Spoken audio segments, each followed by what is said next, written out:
नमस्कार, cloud web India news में आपका स्वागत है। मैं हूं आपके साथ प्रिया धीर। आइए जानते हैं इस स्पेशल रिपोर्ट के बारे में। नहीं देख रहा है आप हम पहले ही खड़ा हुए थे। आपके क्वेश्चन किस संक्रमण काल से आप गुजर रहे हैं माननीय नेता प्रतिपक्ष। हम आप ही की तरफ देखे रहे आप सब इतना सुंदर रंग का बांडिया है, उधर देखे नहीं।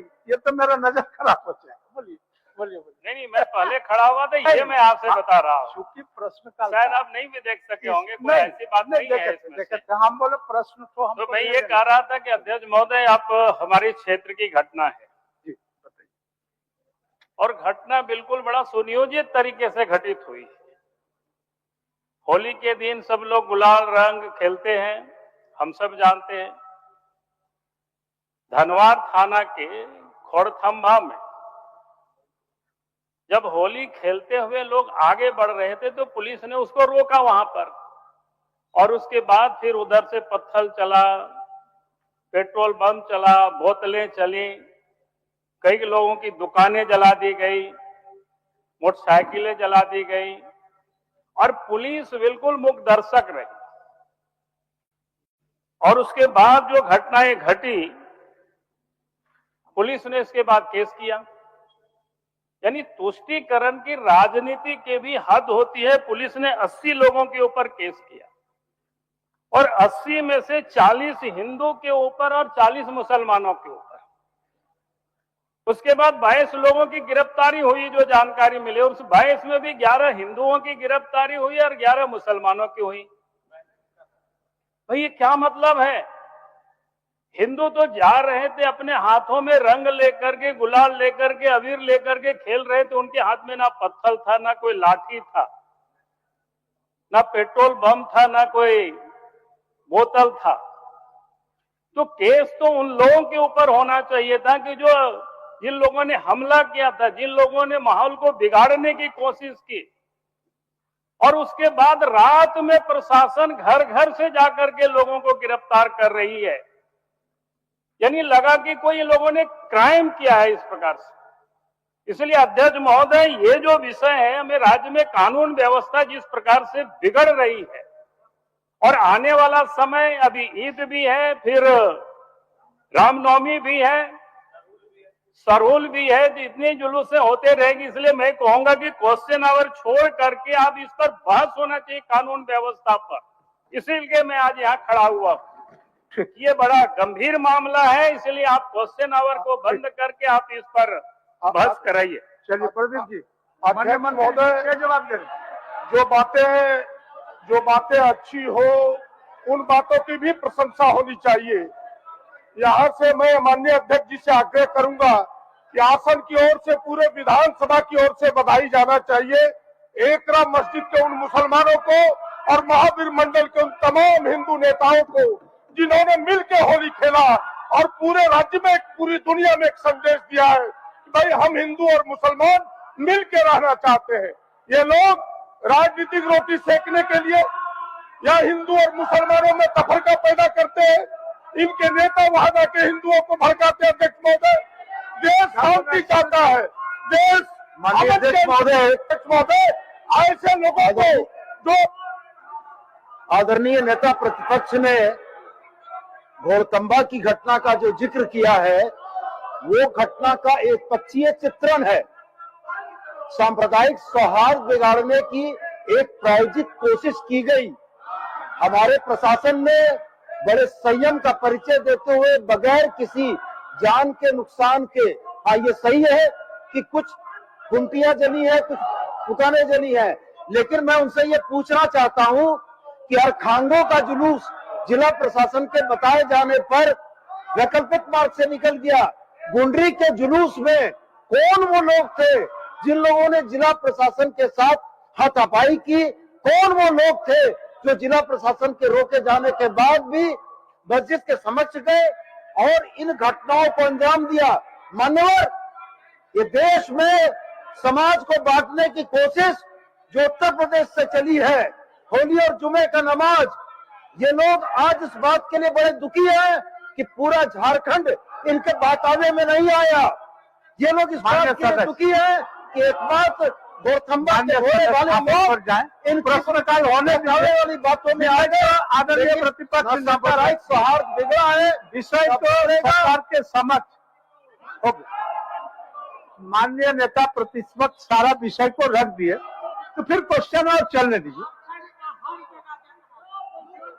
मान्य सदस्य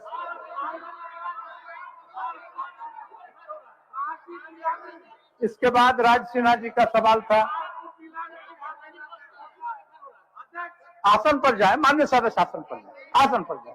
हो गया, विषय आ गया। विषय बाबूलाल जी नेता प्रतिपक्ष माननीय सारा को रख दिया है। अब बेल पर आने का कोई औचित्य नहीं बचता है। अमित जी, राम प्रकाश जी, आसन पर जाए। माननीय मंत्री जी, प्रदीप जी का जवाब कौन दे रहा है? राजस्व माननीय मंत्री जी, प्रदीप जी का प्रश्न का जवाब आसन पर। ठीक है, विषय तो आ गया।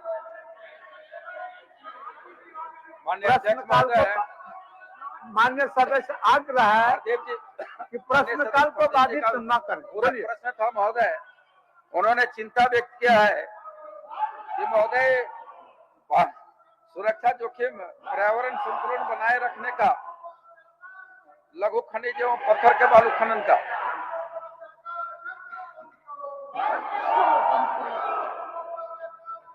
माननीय मंत्री जी, ये महोदय, तो सरकार का उत्तर उनको मिला हुआ है महोदय, और हम समझते हैं कि आदरणीय प्रदीप बाबू संतुष्ट होंगे जवाब से। महोदय, आप माननीय सदस्य कुछ पूछेंगे? हाँ बिल्कुल अध्यक्ष महोदय, मैंने सरकार का एक महत्वपूर्ण प्रश्न की ओर ध्यान आकृष्ट किया है और उस प्रश्न के उत्तर में सरकार ने अपने उत्तर भी अंकित किए हैं। हमने कहा है कि भाई खनिज की चोरी रोकने के लिए, उसके खनन, उसके परिवहन रोकने के लिए सरकार ने कई कड़े कानून बनाए, लेकिन उसके कठोरता से अनुपालन न होने के कारण राज्य में भारी राजस्व की हानि हो रही है। उस उत्तर में सरकार ने ये कहने का प्रयास किया है कि हमारे अधीनस्थ पदाधिकारियों ने जो वीरता दिखाई है उसके तमाम चीज अंकित है कि 3 वर्षों में इतने हमने केसेस किए, इतने चीजों को सीज किया। अध्यक्ष महोदय, कुल 5153 केस हुए हैं 3 वर्षों में। ये देखने में तो बड़ी संख्या लगती है 3 वर्षों में, लेकिन इसे साल भर अगर डिवाइड किया जाए अध्यक्ष महोदय, तो यह 1700 के लगभग आता है। एक साल में 1700 केस हुए। इस राज्य में 606 थाने अध्यक्ष महोदय, यानी साल भर में एक थाने ने 3 केस से भी कम केस किया। ये है इसकी कहानी। हम केवल सरकार से यही जानना चाहते हैं कि यह 3 केस एक थाने पर करके क्या सरकार इस राजस्व के चोरी को रोकने में सफल हुई है? खुद सरकार इससे संतुष्ट है? क्योंकि अंतिम खंड में इन्होंने कहा कि यथोक्त, यानी इसके आगे हमें कुछ कहना नहीं है। जो हमने कह दिया वो समुचित है, उससे आगे हमें कुछ कहना नहीं है। तो क्या सरकार इतनी ही कार्रवाई से संतुष्ट है कि और कुछ बेहतर करने का प्रयास सोच रही है सरकार? ये मैं सरकार से जानना चाहता हूँ। माननीय मंत्री जी, इतने नहीं बिल्कुल कार्रवाई को जो संसूचित करके आपने माननीय सदस्य को बताया है, यही अंतिम है कि इससे आगे भी कुछ करेंगे? बता दीजिए। बिल्कुल महोदय, माननीय सदस्य जी की जो चिंता है वो लाजमी है महोदय, और हम लोग इसके आगे भी बड़ी कार्रवाई भी करने के लिए हम लोग आगे बढ़ेंगे महोदय। राज्य का राजस्व का कहीं हानि अगर होगा तो निश्चित तौर पर विभाग सरकार उस पर कार्रवाई करेगी महोदय, और 2017 का जो नियमावली है उस आधार पर हम लोग कार्रवाई करने के निश्चित संकल्प लिया है महोदय, और कार्रवाई हम लोग करेंगे महोदय। ठीक, माननीय सदस्य राज सिन्हा जी। अध्यक्ष महोदय, जब आपने छेड़ा है इसको अंतिम रूप दे, जो 2017 की कानून का हवाला दे रहे हैं माननीय मंत्री जी, उसमें ई चालान के प्रावधान है कि भाई ई चालान करेगा, जनरेट करेगा। फिर है कि भाई सभी वाहनों में जो वाहन है, ट्रांसपोर्टिंग के जो वाहन होंगे उसमें जीपीएस भाई लगाया जाएगा। लेकिन ये सारी चीज फेल है। ई चालान सिर्फ जनरेट होता है। आप बगल बिहार को देखें तो ई चालान उसके कांटे से जुटा हुआ है। यहाँ ई चालान कांटे से जुटा हुआ नहीं है, वो व्यक्ति बैठ के ई चालान करता है। भाई कांटे से अगर उसको हम जोड़ दें तो फिर ई चालान में जो ओवरलोडिंग है वही कम होगा। सरकार उस दिशा में कोई प्रयास नहीं कर रही है। दूसरा, जो जीपीएस का है उसका भी नियंत्रण इनके पास नहीं है। जीपीएस का नियंत्रण वाहन मालिकों के पास है। जीपीएस का भी नियंत्रण आपके पास हो, आप इस दिशा में क्या प्रयास कीजिएगा। और तीसरी चोरी होती है कि जितनी भूखंड दी जाती है अध्यक्ष महोदय लीज के लिए, उस भूखंड से इतर लोग खनन करता है, उसके अलावे खनन करता है। मैप तो आप बना देते, लेकिन धरातल पर उस मैप को दरकिनार करके कोई अलग भूमि पर भूखंड पर लोग खनन करता है। उसके लिए सरकार नियंत्रण के लिए क्या करती है, ये हमें सरकार बताए। अब प्रश्नकाल चलने दीजिए, प्रश्नकाल चलने दीजिए, अंतिम में बोल दीजिए आप। अंतिम माननीय अध्यक्ष महोदय, देखिए महोदय, जिला खनन कार्यालय के द्वारा उपायुक्त की अध्यक्षता में टीम गठित है महोदय, और समय समय पर कार्रवाई होते चली आ रही है महोदय। समय समय पर कार्रवाई आगे भी होगा। माननीय प्रदीप जी का जो सुझाव है निश्चित तौर पर उसको हम लोग ग्रहण करेंगे और ग्रहण के साथ आगे बढ़ने का काम करेंगे। ठीक है। राज सिन्हा जी, राज सिन्हा जी, माननीय सदस्य राज सिन्हा जी, माननीय सदस्य राज सिन्हा जी, ऑर्डर में आपसे तो आग्रह ही कर रहा है। माननीय नेता प्रतिपक्ष से मेरा आग्रह है कि माननीय सदस्यों को बैठाएं ताकि थोड़ा प्रश्नकाल है, सत्येंद्र बाबू का है, अमित कुमार का है, अमित कुमार यादव जी का है, 2-4 प्रश्न लेने दीजिए। आप तो कर रहे हैं कि आप बहस कराइए, आप ये लॉ एंड ऑर्डर पर अध्यक्ष महोदय। चलिए बैठिए आप इस दिशा में कुछ बोलेंगे? माननीय संसदीय कार्य मंत्री, माननीय संसदीय कार्य मंत्री कुछ बोलेंगे? उनका लॉ एंड ऑर्डर का के विषय को लाए हैं नेता प्रतिपक्ष महोदय। राज्य में अगर इस प्रकार की कहीं घटना होती है तो पक्ष और विपक्ष दोनों ऐसे मामले में संवेदनशील होते हैं। क्योंकि बजट सत्र चल रहा है, गृह विभाग के अनुदान की मांग आनी है, बेहतर होगा कि ऐसे विषयों की चर्चा आप जब होम डिपार्टमेंट से संबंधित अनुदान की मांग होगी उस पर आप चर्चा कर लीजिए, बात करिए, सरकार उत्तर करेगी आपको। लेकिन ऐसी घटना को लेकर राजनीति करना अच्छी बात नहीं है महोदय।